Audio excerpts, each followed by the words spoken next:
Hello, my fine hobbits, and welcome to A Pumpkin's Tale Part 3.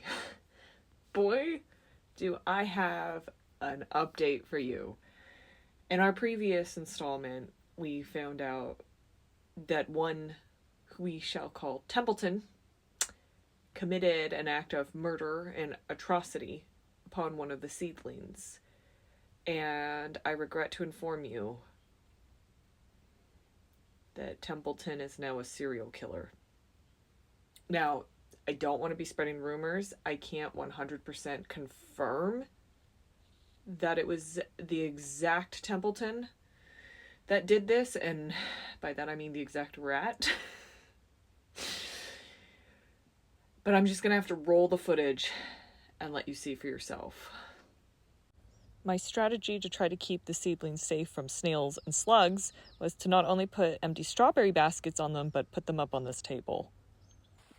We did have a rainstorm, so I put them down onto the concrete again to avoid them being knocked over by the high winds, but as you can see, they were happy as can be. Shortly after that rain, as you can see, the very first little pumpkin seedling from a seed emerged. Which is a good thing, because this guy just doesn't look right. Like, I'm worried that putting the pumpkin juice in with him gave him root rot. Then a cold weather snap came, and I put them next to the house to protect them in case of frost and to keep them warmer. Big mistake. Templeton had a full-blown smorgasbord. Hole. Dug up hole. Pulled up seedling. They just cannot catch a break. No!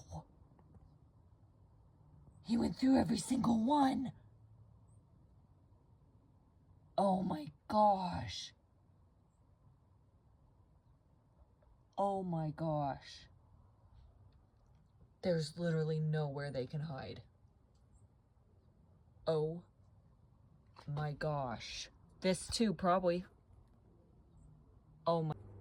Not that anyone needed further confirmation of the murder, but look.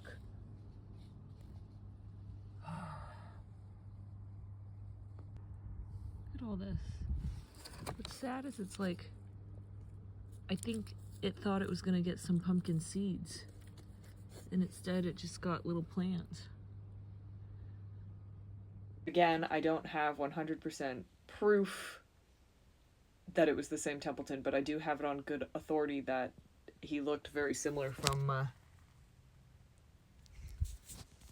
a distant relation. On the upside, I was able to identify several of the culprits of the previous damage, and they were swiftly deported. After all this hardship, some of the seeds that were not consumed by Templeton started to germinate, and I gave up hope on the ones that were just looking like they had root rot, but I had a lot of high hopes for the ones that were starting fresh.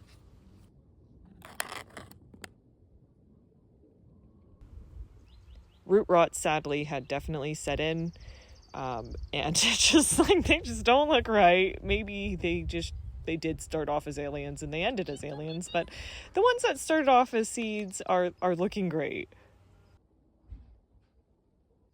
The weather has warmed up, and just this morning I checked on them again, and they are thriving, and most of them are getting their first leaves, proper leaves, and so is the verbena that I'm happy that I was able to grow from cuttings this winter. So now I am just waiting for the seedlings that are still germinating and alive to get a bit bigger. I'm going to keep an eye on the bottom of the pots to check on their root structure, and that'll indicate to me when to transplant them.